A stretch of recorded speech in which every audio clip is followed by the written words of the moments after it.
ঢাকা বিশ্ববিদ্যালয় ক্যাম্পাসে লিঙ্গভিত্তিক বৈষম্য নিরসন ও সান্ধ্য আইন বাতিলের দাবিতে উপাচার্যের কাছে স্মারকলিপি দিয়েছে নারী শিক্ষার্থীদের প্ল্যাটফর্ম অবরোধবাসিনী। ৯ আগস্ট বিকেলে বিশ্ববিদ্যালয়ের প্রশাসনিক ভবনে অবস্থিত উপাচার্য কার্যালয়ে স্মারকলিপি দেন প্ল্যাটফর্মের শিক্ষার্থীরা।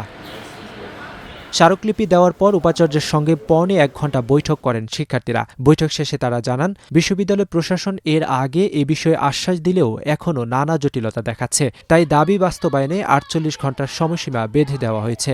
এই যে প্রশাসনিক দ্বিচারিতা কিংবা আমলাতান্ত্রিক জটিলতা যেটা দেখতে পাচ্ছি, এটা আমরা চাই যে ২৪ ঘন্টার মধ্যে তারা নিরসন করে কোনো একটা সিদ্ধান্তে উপনীত হবে। যদি এই বিশ্ববিদ্যালয় মনে করে যে এই বিশ্ববিদ্যালয়ে অধ্যয়নরত প্রত্যেকটা মানুষ সমান, তাহলে এই যে বৈষম্যের সান্ধ্য আইন সেটা বাতিল করা কোনো কঠিন বিষয় না। বিশ্ববিদ্যালয় প্রশাসন আমাদেরকে জানিয়েছে যে হল প্রভোস্টদের সাথে মিটিং হবে এবং তারা দ্রুতই বসার পরে আমাদেরকে সিদ্ধান্ত জানাবে। ওনাদেরকে আমরা ৪৮ ঘন্টা সময় বেঁধে দিয়েছি। এই ৪৮ ঘন্টায় সময় পরবর্তী অবস্থানে আসলে আমরা বলতে পারবো এই দাবিটা আমাদেরকে কতটা ওনারা রাখবেন এবং রাখবেন না।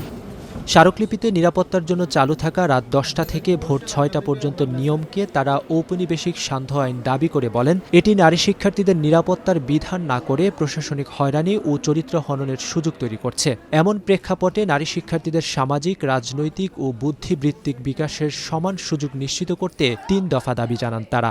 বৈষম্যমূলক সান্ধ্য আইন বাতিল, ছাত্রী হলে রাত 10টা সান্ধ্য আইন অবিলম্বে বাতিল করতে হবে এবং ২৪ ঘন্টা হলে যাতায়াত সহ ক্যাম্পাস জুড়ে সার্বক্ষণিক নিরাপত্তা ব্যবস্থা নিশ্চিত করতে হবে। ২.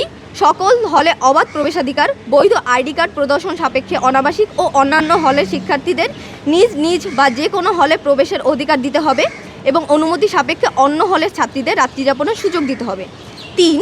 নারী স্বজনদের প্রবেশের অনুমতি, ছাত্রীদের মা বোন সহ পরিবারের নারী স্বজনদের হলে প্রবেশের প্রশাসনিক সুযোগ নিশ্চিত করতে হবে। ক্যাম্পাসের সান্ধ্য আইন বাতিলের দাবিতে গত কয়েকদিন ধরেই নানা কর্মসূচি পালন করছেন শিক্ষার্থীরা। দাবি আদায়ে আগামীকাল সংহতি সমাবেশ ডেকেছে অবরোধবাসিনী।